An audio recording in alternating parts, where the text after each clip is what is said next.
Suster mau keluar sebentar. Make a wish.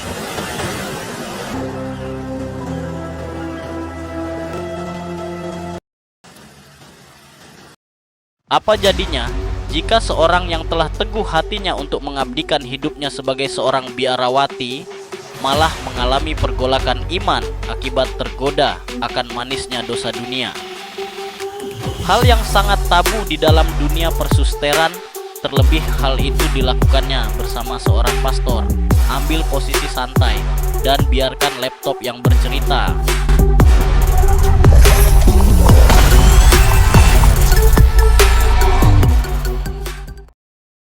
Film dibuka dengan memperlihatkan suasana gereja berlatar belakang pada tahun 1980. Saat itu, seorang suster muda bernama Mariam terlihat sedang berdoa dengan penuh keyakinan. Diketahui jika Mariam ini merupakan anggota baru di kesusteran Mitra Sepuh yang terletak di kota Semarang. Kastil itu merupakan tempat di mana para suster muda mengabdikan diri untuk merawat para suster lansia yang sudah renta. Para suster melakukan pekerjaan dan pelayanan tanpa pamrih. Mereka memandikan, menyiapkan makanan, hingga merawat suster tua yang jatuh sakit. Namun, di balik kesibukan itu, para suster memiliki ketentraman tersendiri demi kebaktian mereka. Ringkas cerita, di suatu malam, kesusteran Mitra Sepuh kedatangan tamu baru bernama Suster Monik, seorang suster senior yang datang diantar oleh anak angkatnya yang juga seorang pastor bernama Yosef. Saat itu, Pastor Martin memperkenalkan Pastor Yosef kepada Suster Mila yang merupakan penanggung jawab kesusteran. Ternyata, bukan hanya sekadar mengantar, Pastor Yosef juga diminta untuk menjadi pelatih orkestra gereja, dikarenakan persiapan menyambut perayaan Natal sudah semakin dekat. Namun, hal itu menjadi sebuah awal yang akan membawa kesusteran itu ke dalam sebuah masalah besar. Semenjak malam itu, Suster Monik pun mulai menetap bersama para suster lansia lainnya. Kehadirannya membuat jadwal pelayanan semakin padat dan semakin menyibukkan pula bagi Suster Mila, Suster Maria, dan kawan-kawan. Terlebih Suster Monik dikenal sebagai orang yang teliti dan dipenuh rasa ingin tahu. Sikapnya yang kritis perlahan membawa aroma baru di dalam rutinitas kesusteran.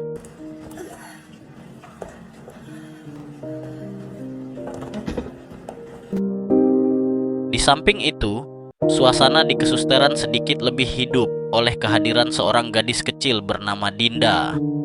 Diketahui jika Dinda ini rutin datang untuk mengantarkan botol-botol susu bagi para suster.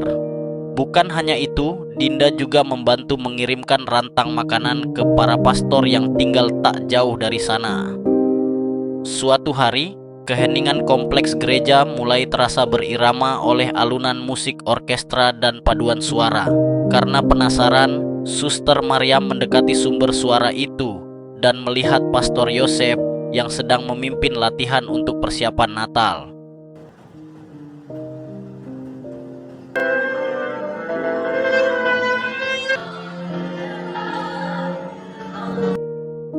Seusai latihan, Yosef menyempatkan diri menjenguk ibunya yang telah menetap di sana. Dengan penuh kehangatan, pemuda itu menghibur para suster lansia sehingga membawa sedikit keceriaan di tengah hari-hari yang sunyi. Keesokan paginya, Suster Mariam tak sengaja bertemu dengan Pastor Yosef yang hendak membeli roti untuk ibunya. Pertemuan singkat itu terasa biasa, namun menyisakan kesan yang sulit dijelaskan. Setelah itu, Pastor Yosef menghabiskan waktu untuk menemani ibunya hingga larut malam, sampai akhirnya Suster Monik benar-benar tertidur. Ketika Mariam hendak menutup pintu, Pastor Yosef yang masih berada di sana sempat mengajaknya keluar. Namun karena menjaga etika seorang suster, Mariam menolak halus ajakan itu. Suster mau keluar sebentar.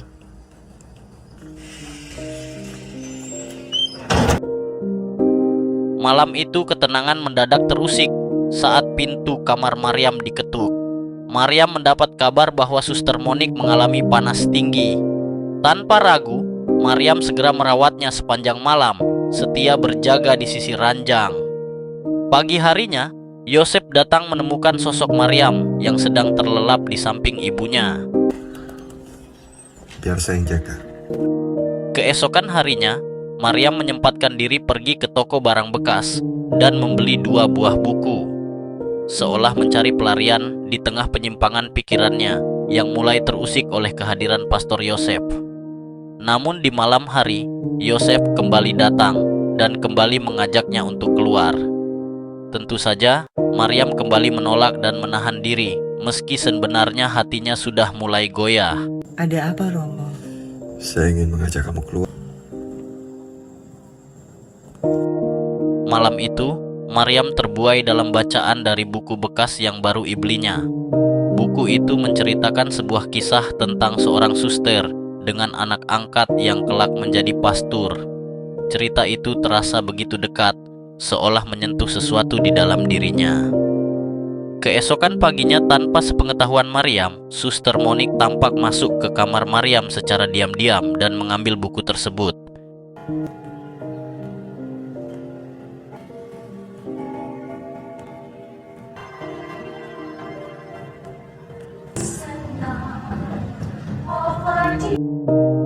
Sedangkan di tempat lain, Maryam kembali melihat Yosef yang sedang memimpin latihan orkestra gereja. Saat itu, Maryam mulai terhanyut oleh perasaan yang tak seharusnya dirasakan oleh seorang suster. Saat kembali ke kamar, Maryam terkejut ketika buku yang dibelinya tidak ditemukan lagi, alias telah hilang. Namun dalam kepanikannya, Maryam malah menemukan sepucuk surat dari Yosef yang berisi sebuah ajakan makan malam. Malam itu Maryam mulai menuruti perasaannya untuk menemui Yosef. Namun sayangnya, kencan itu tidak terwujud karena Suster Monik tiba-tiba kembali jatuh sakit dan membutuhkan perawatan. Kalau besok kondisinya tidak membaik, maafkan saya, Suster. Beberapa hari setelah kondisinya membaik, Suster Monik memperingatkan Yosef agar tidak terlalu dekat dengan Maryam. Sebuah kedekatan yang bisa membawa akibat buruk bagi keduanya. Namun, perasaan yang terlanjur tumbuh benar-benar sulit untuk dihentikan. Peringatan itu tak dihiraukan oleh Yosef. Hingga akhirnya, di suatu malam, mereka benar-benar menghabiskan waktu bersama dalam sebuah makan malam berdua. Semenjak malam itu, pertemuan diam-diam di malam hari telah rutin terjadi. Dan tanpa disadari, Maryam mulai mengabaikan tugasnya di kesusteran. Suatu malam, Suster Mila terpaksa turun tangan untuk memberikan obat kepada Suster Monik yang kembali mengalami panas tinggi. Tugas yang seharusnya dilakukan oleh Maryam. Namun saat dia mengetuk pintu kamar Maryam, ruangan itu tampak kosong.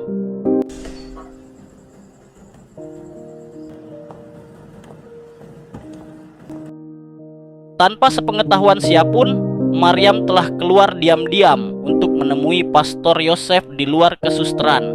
Hingga suatu hari, Maryam kembali keluar dari kesusteran secara diam-diam untuk pergi bersama Yosef. Hari itu, mereka pergi lebih jauh meninggalkan kota menuju sebuah pantai yang sunyi. Di sana Yosef memberikan kejutan sederhana kepada Maryam.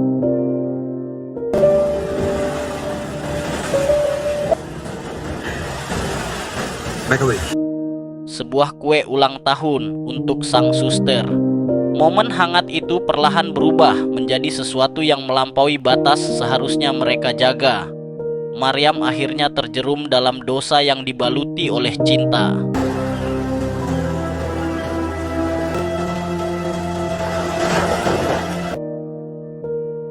Dalam perjalanan pulang, suasana tampak hening.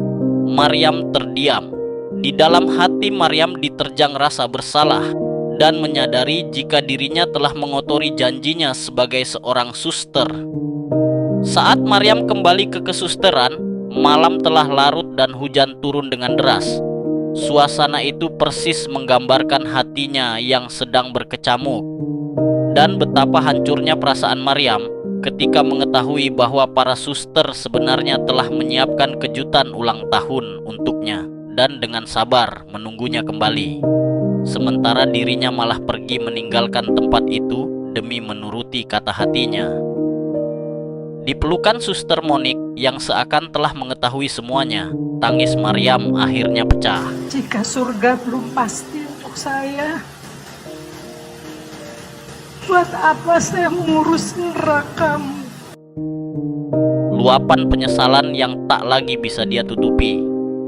Semenjak peristiwa itu, Maryam memilih untuk menjauh, bukan hanya dari Yosef, tetapi juga dari semua kenangan yang pernah mengisi hatinya. Akhirnya, dengan langkah berat, Maryam pun pamit meninggalkan kesusteran yang telah dia khianati, sebuah pengabdian yang telah ternodai dan berganti dosa. Film pun selesai. Terima kasih telah menonton. Jangan lupa tinggalkan like dan tekan tombol subscribe.